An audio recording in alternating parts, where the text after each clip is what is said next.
This month, we've been face to face with more death than usual, from the funerals of friends and public figures to even a book that reminds us we cannot take it with us. And that has left us considering, what does it mean to live a fulfilling life? What does it mean to live without regrets? Welcome to the What Could Go Right podcast. We are your hosts, Erik, Orton. And I'm Emily Orton. And here we talk about personal growth and sailing. In 2014, we moved aboard a fixer-upper sailboat and bootstrapped a year sailing with our 5 kids, and it changed our lives forever. We tell the whole story in our memoir, our book, 7 at Sea. On this podcast, we want to help you go from fear to freedom, one adventure at a time.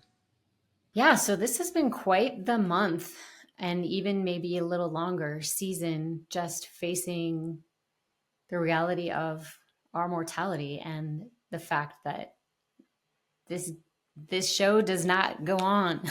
It just changes venues. It changes venues, maybe. Yeah. So I read a book called The Gentle Art of Swedish Death Cleaning by Margareta Magnusson. She said somewhere between 80 and 100 and probably older than you is how she described it to her readers. And she's Swedish. So very practical. Anyway, I was reading that. It was something my mother-in-law was actually already doing. She's Scandinavian, and she's just marching right on through stage 4 cancer, but being very practical, saying like, oh, I don't want this closet stuffed with clothes I'm never going to wear, or I don't need these books anymore. And like, how can I make my house like feel like a very restful, beautiful, orderly oasis as I'm in healing and visiting with my friends. And so that kind of spurred me to read the book. And then we got the announcement of a friend of ours who passed. Felt young to me, early 60s. Early 60s, yeah.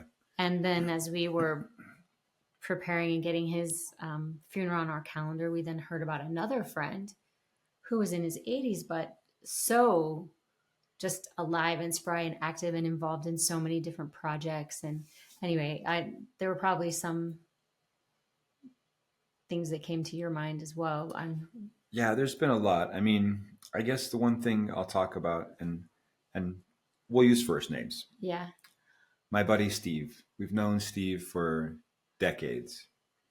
And he has always been up for stuff, so cheerful, so buoyant.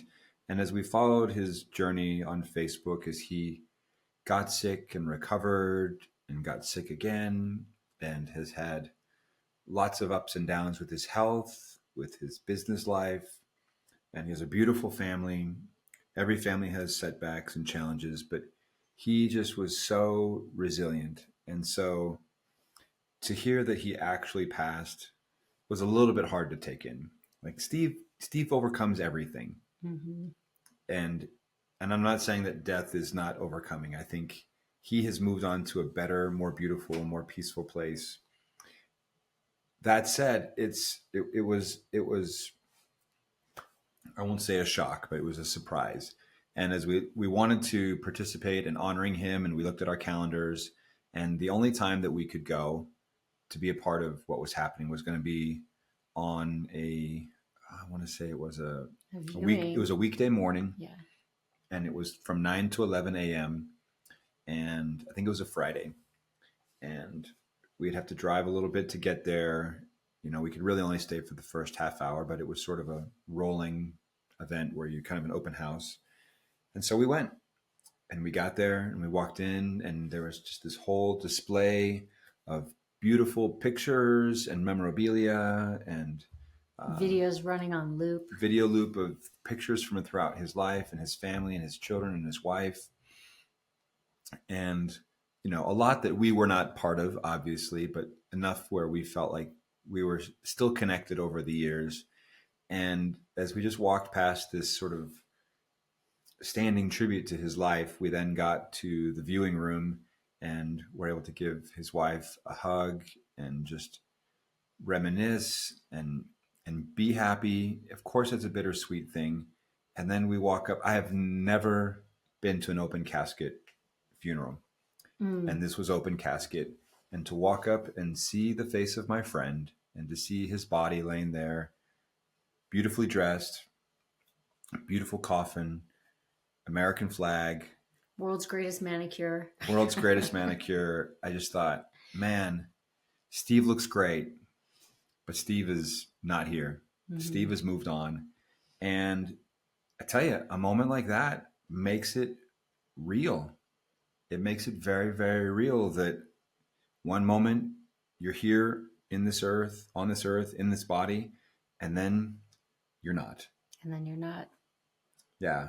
And so I think we all know death is real. Some days it feels more real than others. I think Emily and I have said this often. We walk pretty regularly in the cemetery that's just a few blocks from where we live. It's like exposure therapy. And so we, we're just reminding ourselves regularly that every day is a gift and we don't live forever, and that's okay. But when we are here, while we are here, let's make it count. Yeah, I appreciate that. I know this morning on our walk, I was going through and I was reading the names of different women, and they were all names, from a bygone era. Mildred, Ophelia, Raylene, just these names. And I was like, I told Erik, one day I'm going to be one of those women. I'm going to be one of those women whose name is carved into hopefully a piece of granite. And I'll make sure of that.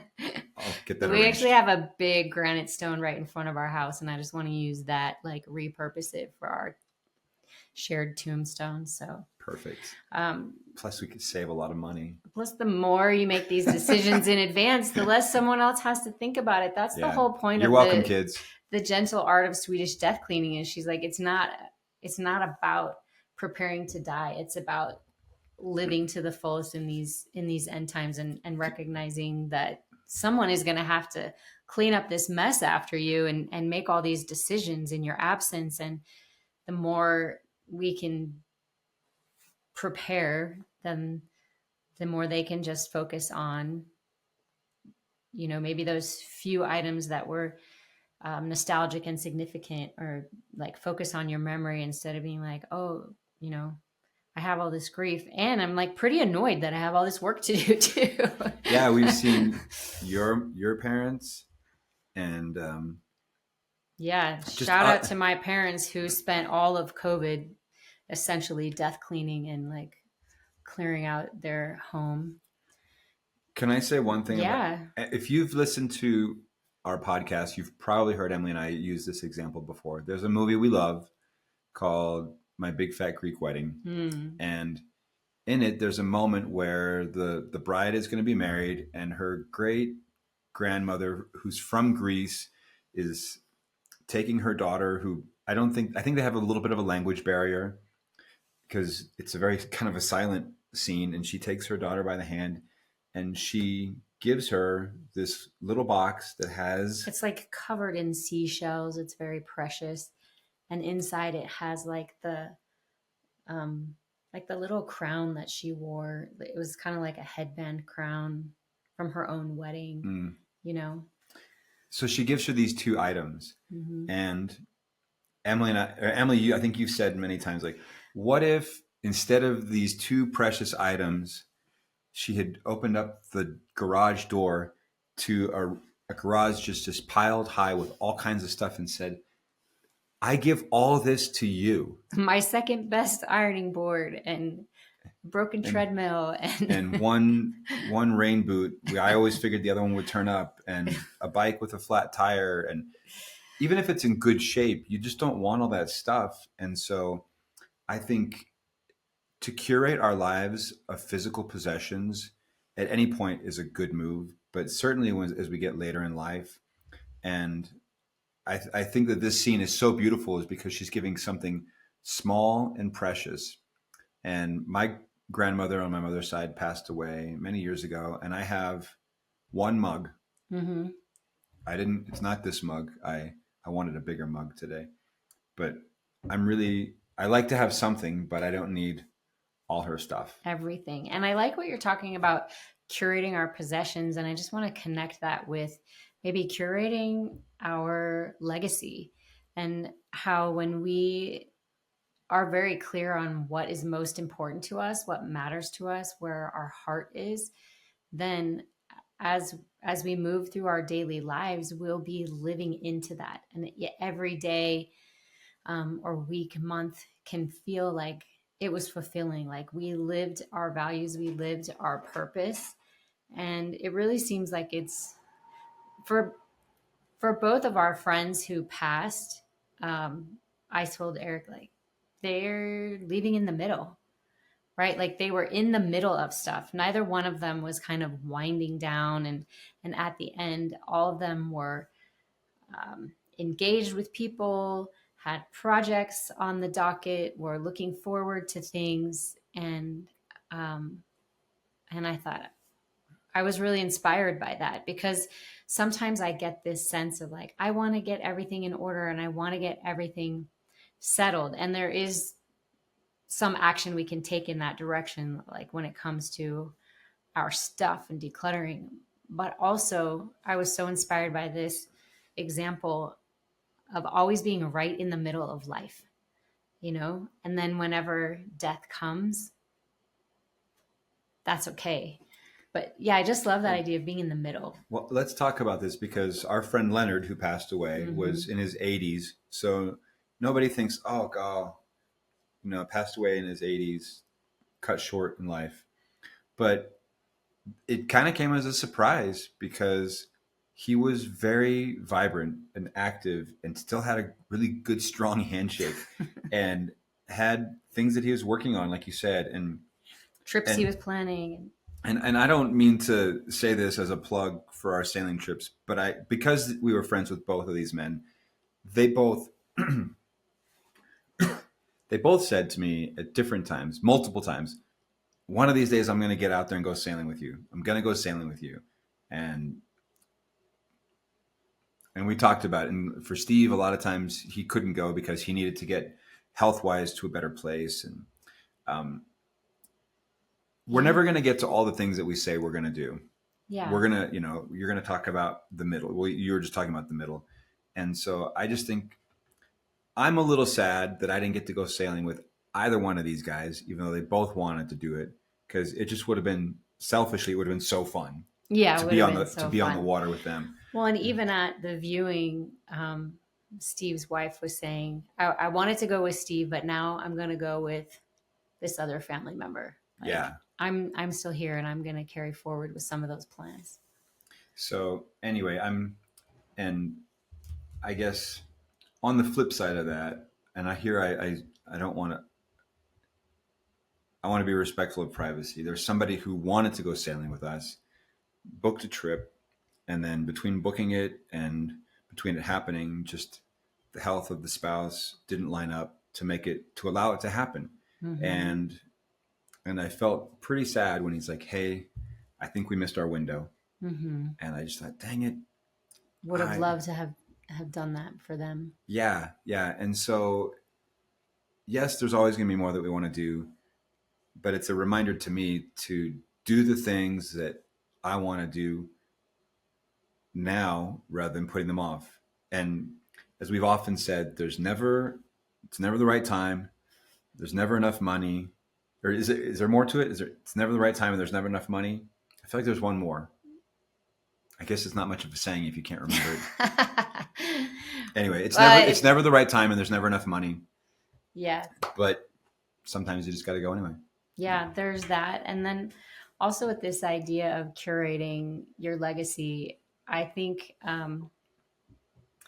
we, along with the rest of the nation and the world, took note of the assassination of Charlie Kirk, and whether you feel like his ideals and his purpose were noble or whether you feel like they were ignoble, everybody has taken note. And one of the things that really caught my attention about this young man, because he's barely 31, and is that he had been asked, if all of this went away, if you were to die, like, what would you hope to be remembered for? And he had a very solid answer. Like, he already knew. And I thought, do I know?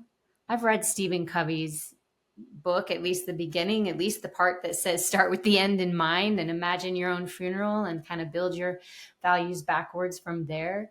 But I don't think I had like a really solid answer for that. And I think if I did, I would live forward differently. And so I think, again, regardless of whatever you think of this young man, I think all of us would love for the people who care most about us to be able to say what his widow said at his memorial, that he died with incomplete work, but not with unfinished business. And I think for me, that would feel like such a relief to know. For me, that unfinished business is talking about, are my relationships in order? Do the people that I care about know that I care about them? And how do they know? Is it because I said so, or is it because of the interactions that we're having in an ongoing way? And I felt that too from these other funerals. We went to the funeral of our second friend Leonard, and we got to hear people talking, people who had known him for 60 years or more, and they were friends across all of those decades, that whole time.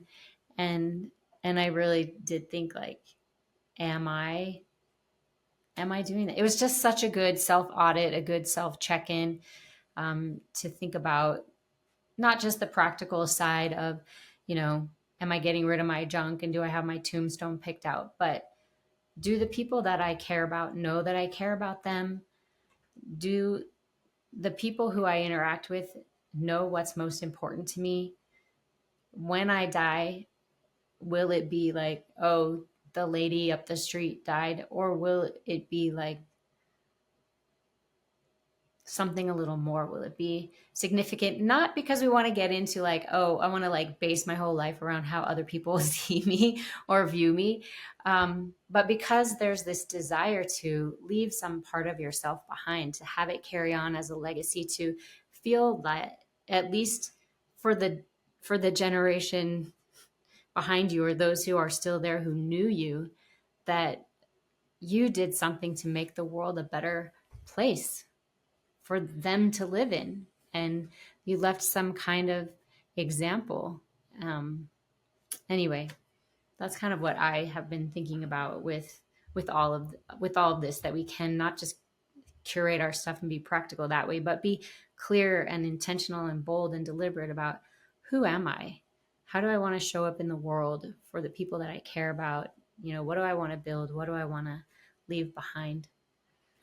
Well, this I have one other thought, and this is probably the last one from me, which is that I just spent a week at my parents', and as we mentioned, my mother is going through treatment for stage 4 cancer. Had cancer, then it went into remission, and anyway, it's back, and she's doing great. Her energy is really up, and she's really positive, and she walks around with her bandana, with her balding head, and but I went out with our daughter and our granddaughter so that our granddaughter could meet her great grandparents. And excuse me, the plan was to just be there and do nothing. The plan was maybe run some grocery store errands, maybe go for a couple walks, watch a football game, eat some meals together. And it was just a really beautiful week where my dad and my mom got to see our daughter, who's amazing, and her daughter, who is incredible. And just to see my mother and father light up by getting to connect with the next generation. There were 4 generations in the house. And my sister came up. She lives, a few states away. And we just had a nice weekend, and it was fun. Like, my sister and I gave our daughter kind of the larger guest room because she had the baby, and they shared a queen bed. And then I was back in my childhood bedroom, and it had 2 twin beds in it. and my big sister slept in one and I slept in the other. And it was like, we're in our 50s, but it was like going back to our teenage years or even younger when we were just kids sharing a room.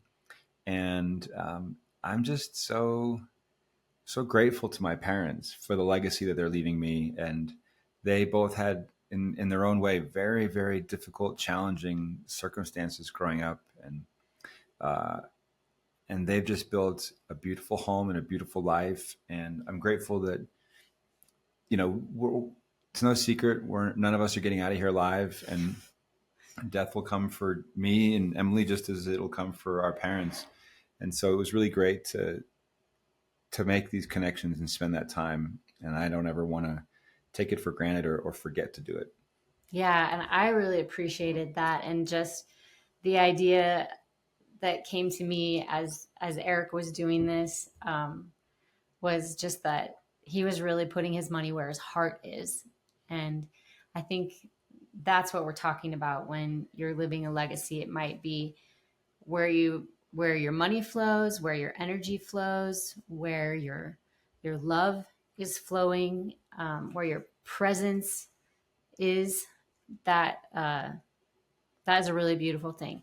And sometimes for some people, we are just so honored that we get to be a part of one of those special memories that are going to be, forever integrated into their life experience and their legacy as the people, the parents, the aunts, the uncles, the brothers, sisters who were willing to go out and try something new and that they wanted to live on a sailboat. It could happen in a variety of formats. And for some people, we get to share that with them. I was going to say, I said I had one, that was my last thought, but I had another one as you were talking. Yeah, this is it.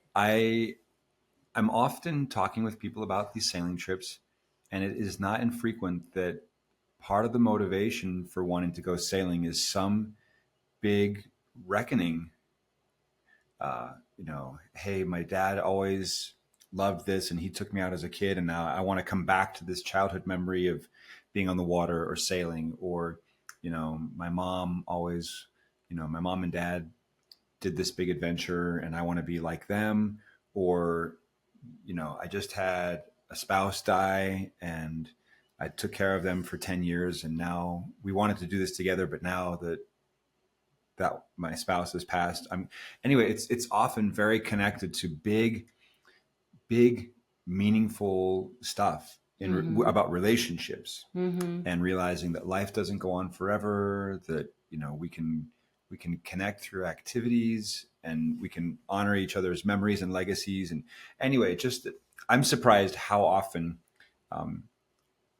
death, quite frankly, comes up in these conversations about people going sailing. And I'm always inspired by people's resilience and their desire to be adventurous and honor the people that they love and take care of themselves and do the things that are going to help them as they care for others. Anyway, it's just, I'm surprised how woven in it often is. Yeah, it's a beautiful honor for us when we get to be a part of that intentional, intensified focus on being fully present and living an experience like what we provide. Mortality brings clarity. It just does. And I wanted to share this one quote from Margareta Magnusson, who did write The Gentle Art of Swedish Death Cleaning. She's very funny and very practical and very Scandinavian.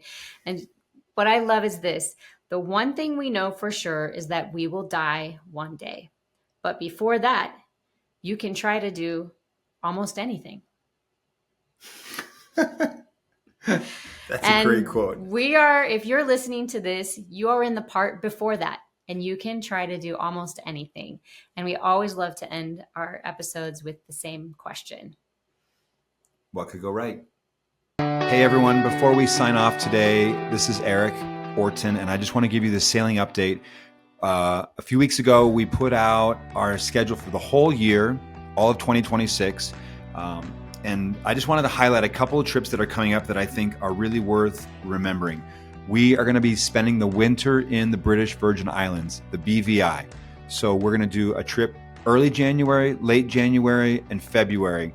And I love the BVI, and I'm going to tell you why. It is easy to get to. The sailing is world class. There's fantastic snorkeling. It's sunny at a time of year when, wherever you are in the world, January and February, chances are it's a little bit cold, a little bit gloomy.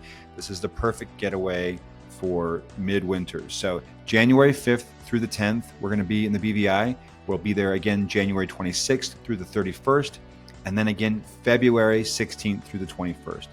Another thing is these will be our lowest price trips of the year. After these trips, prices jump to our new season setting. So if you want to get the best bang for your buck, BVI January 5 through 10, 26 through 31, or February 16 through 21. If you're feeling spendy, March, we are going to French Polynesia. We're going to do a one-way sail from Raiatea to Bora Bora. Bora Bora is gorgeous. Last time we were there was, I want to say, 2017. So we don't go very often. It's almost double the cost of our other trips. If you can afford it, it's super worth it. And it's beautiful. Imagine just like the biggest expanses of turquoise water and incredible sea life and fun restaurants and beautiful scenery. So if you want to go to French Polynesia in March, we're going to be there March 8th through the 14th. If not, if that's a little bit out of your range, which I totally get, our January and February trips to the BVI are going to be your best deal for the year. So click the button or just go to the Awesome Factory /.ny for the Awesome Factory / sorry, let me get this right. The Awesome Factory .nyc /sailing. That'll take you to the page that explains everything. Let's hop on a call, or you can email us at hello@theawesomefactory.nyc. Would love to sail with you in Q1 of next year. There's a couple of spots left on each of the BVI trips, so would love to welcome you aboard, and whether there or Bora Bora, either way, it'd be fun to sail together. Before we wrap up entirely, people go sailing with us, and I want you to hear from them directly what kind of experience they have. So here's is a sailing takeaway from somebody who's gone sailing with us recently. And then a takeaway is two things. I've been really moving towards a nomadic or less stuff, and this just reinforced that it fits my lifestyle, our lifestyle, and that I feel really confident on the boat. And so will definitely be part of my future. So I'm excited about that.